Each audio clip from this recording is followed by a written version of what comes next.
creating something. So, what's the point? Activists, animals.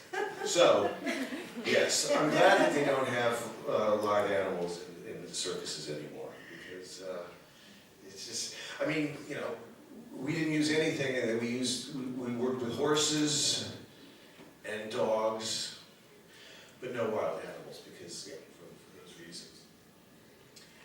Alors, c'est vrai que moi, bizarrement, je n'ai jamais particulièrement aimé le cirque. Je n'aimais pas forcément les clowns que je trouvais terrifiants, les bêtes sauvages qui étaient en captivité. Mais en même temps, le cirque est cet endroit un peu étrange où se regroupent et se retrouvent des artistes hétéroclites, des gens un peu marginaux, imparfaits.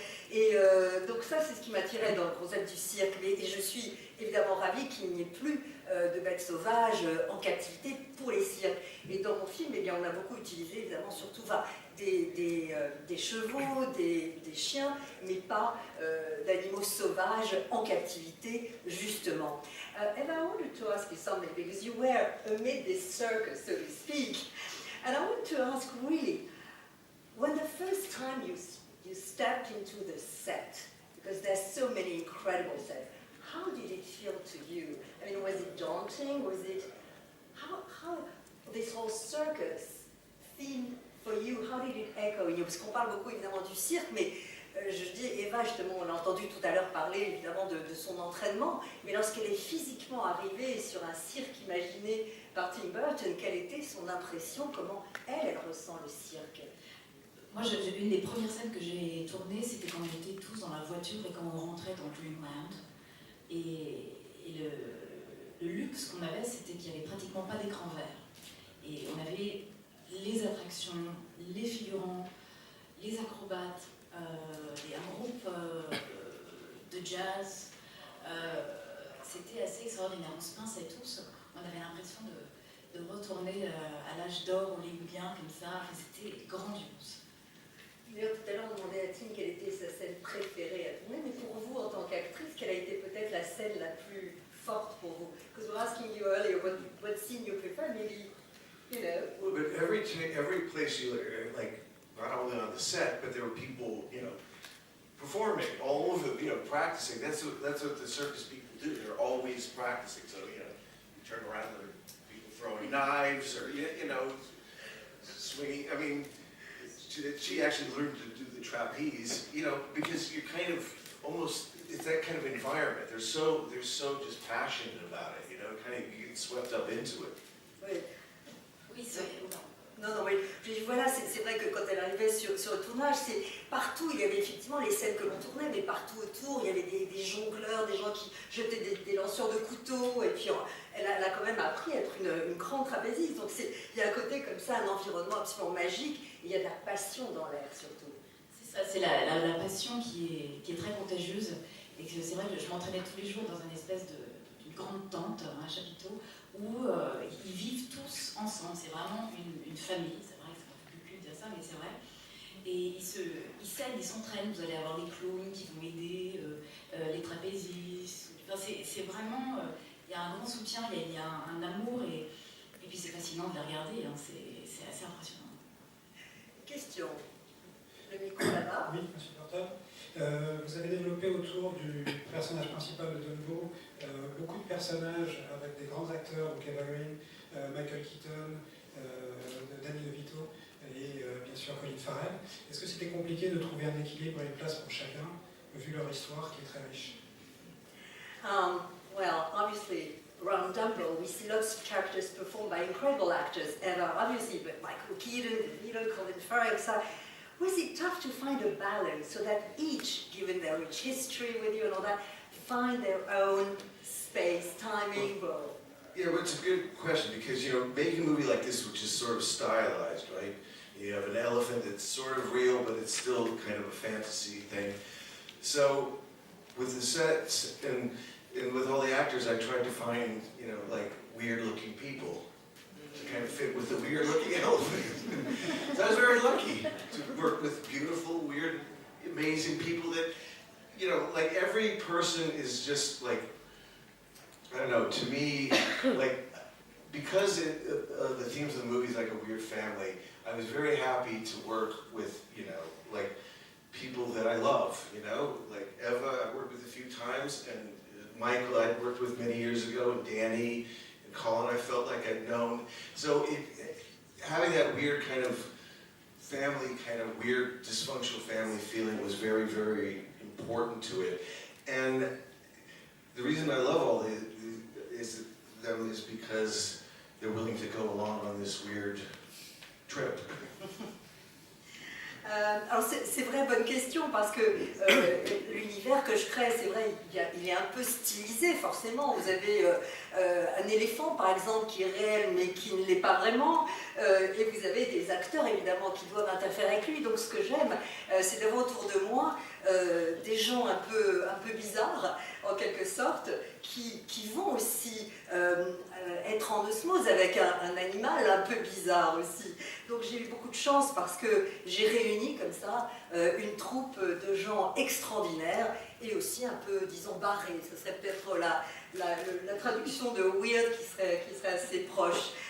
Alors oui, le cirque, c'est une famille bizarre, c'est un monde d'abord où on est très très heureux, et moi j'étais très heureux évidemment de retrouver Michael Keaton avec qui j'ai travaillé il y a de nombreuses années, Danny DeVito bien sûr, et Colin Farrell. Bien tout de suite j'ai ressenti que finalement je le connaissais depuis toujours, et donc j'aimais l'idée que tout cela fasse un peu une famille dysfonctionnelle, ce sentiment-là, et c'était très important pour le film lui-même, et j'ai adoré évidemment que tous ces fous, etc., eh bien, soient d'accord et aillent avec moi jusqu'au bout de ma propre vision.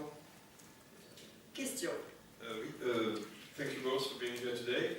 J'ai une question pour Mademoiselle Green en l'occurrence.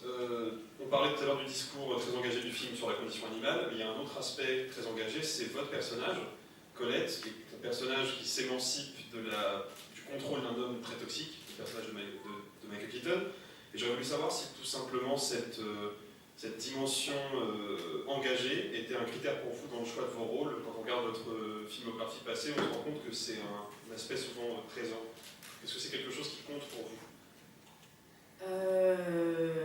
Enfin, c'est vrai que je ne choisis pas un rôle en disant qu'il faut que ce soit féministe. Mais j'aime les femmes fortes, évidemment, pas les femmes soumises. Et puis c'est des femmes qui ont un voyage, comme Colette, où il se passe quelque chose, où c'est une espèce de oiseau en cage qui va prendre conscience que sa vie est superficielle et ça y est, elle s'émancipe. Oui, des femmes fortes, des femmes complexes, des femmes qui ont du courage, oui, des femmes modernes, oui. Question ici. Question pour Tim Burton, s'il vous plaît. Faut-il voir dans Dumbo le regret d'un réalisateur qui aurait aimé partager la vie itinérante et aventureuse des gens du cirque? Should we see in Dumbo your personal regrets as a director never to have shared the life of these wonderful circus players and entertainers? Should we see in Dumbo, in a way, your own regret at never having been able to join a circus? Well, again, I have joined a circus, making a movie. I have joined it. No, making a movie is like joining the circus, it's the same dynamic, you're working with amazing performers, amazing artists.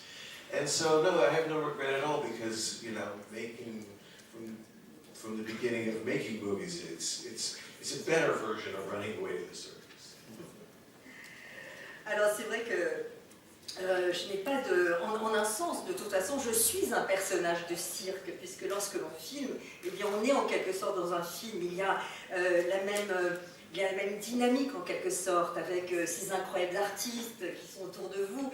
Donc non, je n'ai pas de regret. En quelque sorte, pour moi, filmer, faire des films, eh bien, c'est une meilleure version en quelque sorte que de m'enfuir pour retrouver un cirque ambulant. Bonjour, une question pour Tim Burton. Vous avez eu l'occasion de déclarer que Frankenstein vous réconfortait quand vous étiez enfant. Et j'aimerais savoir ce que ces êtres à part, comme Frankenstein, comme Dumbo, comme Edward, ont de réconfortant et d'attachant dans cette beauté un peu à part pour vous. You said that characters like Frankenstein, I mean, were soothing to you, were like solace, I mean, and maybe like Frankenstein or Edward. So, is that how comforting these characters to you, and how comforting? Well, yes, because I think everybody has a different version of what speaks to them, and you know those kind of characters. Right now, the character most like me is the Wolfman, not Frankenstein. But you know, I change different monsters every day. But I think those are the kind of things that you just something that you feel like is a part of you. It does make you feel better. It makes you feel like you can put those weird feelings into an image or a symbol, like with Dumbo, that makes you understand it better for yourself.